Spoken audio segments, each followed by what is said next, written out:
The holiday season is a time of gift giving and lots of merriment, but also a time when a lot of us get into some serious credit card trouble. In fact, about 1/3 of Americans will go into debt for their holiday shopping, and a quarter of Americans are actually still paying off holiday debt from last year.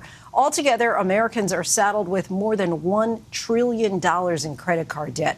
To unpack the psychology behind the spiraling debt, we are joined now by CNET senior editor Nick Wolny. Nick, thanks so much for joining us tonight. First, how did we get here? Why are so many Americans so deep into credit card debt?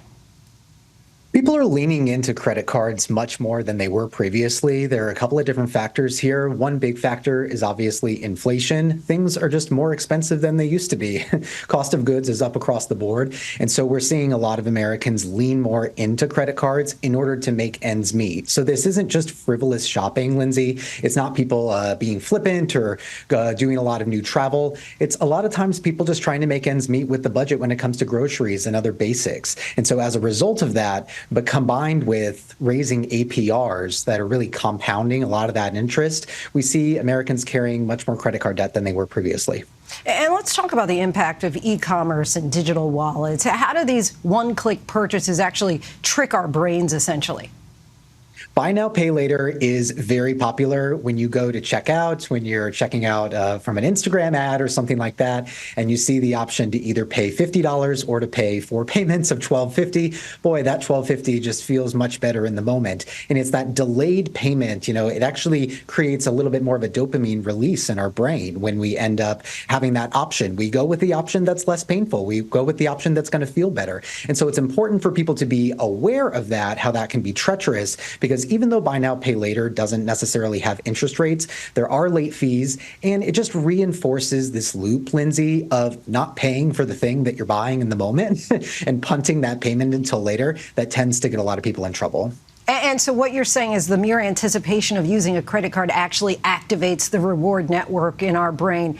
How does that mean that potentially we're wired, I guess, for retail therapy? Yeah, exactly. It's a lot of what happens. And a lot of times people think that the psychology is very much that the pain of payment is reduced when you're using a credit card. But some recent behavioral studies have shown that even just the act of using the credit card, even the experience of seeing the credit card logo on the checkout page actually causes a dopamine hit. We associate seeing that credit card logo with, okay, something good is down the pipe, something good's coming soon as a result of seeing that. And so it's something that is really powerful. It's really reinforced in American culture. And it's something to be aware of, especially as for many Americans, this is the most expensive time of year. It's when you tend to put more things on your credit card. It's when you tend to go over budget. And the last thing you want to do is to wake up in January and be like, oh gosh, what have I done? And look at your bank statement and wonder how you got here. Your credit score is also impacted by having all of that credit. But let's talk about the credit card companies for a moment. The Federal Reserve found that 80% of their profits actually come from the interest that's charged to borrowers. What should Americans understand about how these companies work that could actually help them get out of debt? Yeah, $105 billion was paid in interest last year alone from American borrowers. And I think that one thing that is really helpful for people to be aware of now is that credit card APRs have gone up a lot recently. We know that inflation is happening. We know that the Federal Reserve has been raising rates to try to cool off the economy and cool off inflation. When that happens, credit card lenders will adjust by increasing your APR. And so back in 2021, we had an average APR of about 14.6% on a credit card. Earlier this year, that same stat was above 21%. And for some retail credit cards, we're pushing interest rates above 30%. So it might be helpful for consumers to take a moment, take a look at what the interest rate is on your credit card. From the people I interviewed, no one knew what their APR was. And so you might take a moment to really look at that and transfer it if that's what makes the most sense for you. And just lastly, I guess just with some common sense advice, would you say also just think about what you're buying? Can you actually afford it now? Yeah, I think it's great advice. As Jay-Z says, if you can't afford to pay it up front in cash twice, then you can't afford it. And, I'm inclined to agree, especially with credit card APRs where they are right now.